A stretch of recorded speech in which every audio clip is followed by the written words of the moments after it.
Marty Cifuentes. For the first time in 261 days, QPR have won a football match at Loftus Road, and boy did we make hard work of it. Let's talk through that absolute madness. Stoke City seem to have kick-started their season before the international break. 3 wins in a week against Sunderland, Borough and Leeds had taken them away from the relegation zone and into mid-table. 2 0-0 draws against Cardiff and Coventry followed, extending their unbeaten run to 5 matches. But a 3-0 home thrashing by Blackburn Rovers on Saturday reminded Alex Neil that there is still plenty of work to do with what is an extremely new squad, one that signed 18 players in the summer transfer window. That made it 3 consecutive matches that Stoke City hadn't scored in, and with them only scoring 16 before this match, this could have easily been set up to be a 0-0 ball draw. But that it was not. QPR, of course, were going into this on the back of a 1-0 loss away at Norwich City. A pretty disappointing display, to be honest, which reminded us just how toothless we are, regardless of who is managing us. And I was surprised and a little bit disappointed to see just one change before this match. Paul Smith returned from suspension and took the place, surprisingly, of Chris Willock, who, although hadn't exactly lit the world up,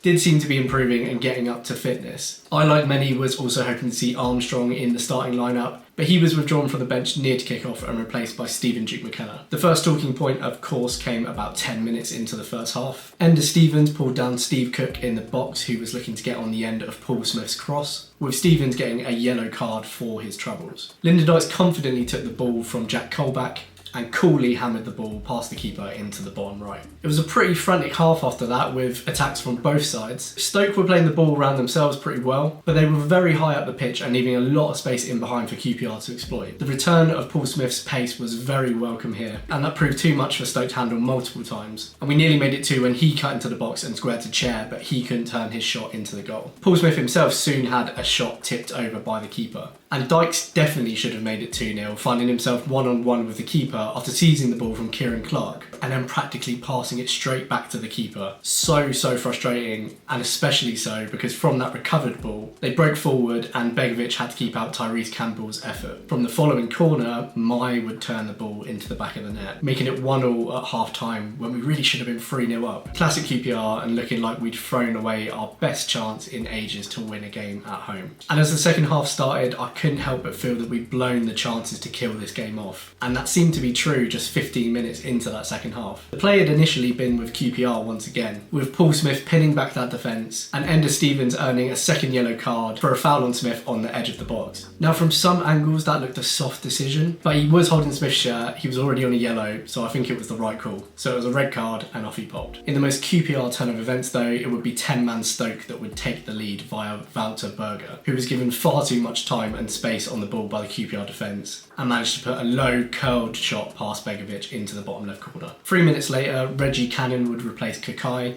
and Dixon Bonner would be subbed off for Chrissy Willock. Now before we get to the good bits, I must say the next 20 minutes were really dire. I'm talking some of the poorest football we've played this season. We struggled to attack for large spells at this time. We became really introverted, we were unable to play out from the back, and we really didn't utilise that extra man that we had over Stoke. In fact, there were times when we were in their half attacking and they were still doubling up on us. I have to highlight as well that I thought Field and Colback were really poor at showing for the ball at this point, and they weren't giving us options in the midfield to play that ball out from the back. Something that Cifuentes himself clearly noticed, because soon Field would be replaced by Charlie Kelman on 73 minutes, and Jimmy Dunn, who hadn't had a very good game once again, was replaced by Jake Clark-Salter. Now there was a couple of interesting things here. Paul Smith was switched out onto that left-hand side because Reggie Cannon was now able to bomb up the right-hand side, and we started making things happen again. The other thing is the noticeable improvement of Jake Clark-Salter coming in for Dunn.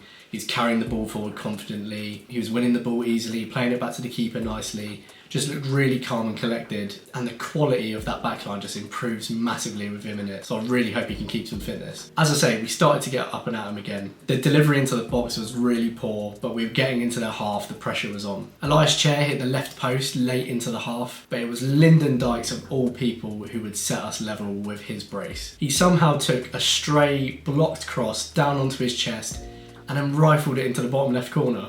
I don't know how you score that and don't score the 1v1 chance he had in the first half.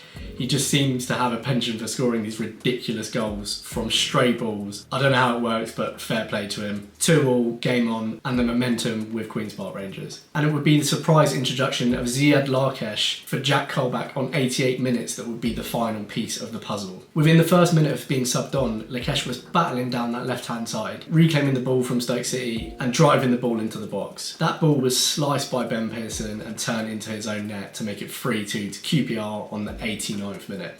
But wait, there's more. Chris Willock then sealed the win 4 minutes into injury time, picking up the ball outside the box and driving a lovely low hit shot into the bottom right corner. 4-2 and 3 points at home at long last. The relief, the feeling, just the chance of seeing hi-ho Queen's Park Rangers once again. That is hopefully going to do absolute wonders for the players' confidence. I'm so pleased that the improved football that Marty Cifuentes has got us playing has been rewarded. Ironically in probably the worst display of his 4 matches so far, but we'll absolutely take it and run with it. I've got to admit there were large spells of that second half where I really thought, if we can't beat 10-man Stoke, that's probably our lot. But the players kept going. Marty Cifuentes made some brilliant substitutions and full credit to all of them. A huge win, and hopefully that will carry us nicely to Preston away on Friday. Thank you so much for watching. Please do let me know what you think in the comments. If you've enjoyed the video, please consider subscribing, and I'll catch you next time. Come on, you guys.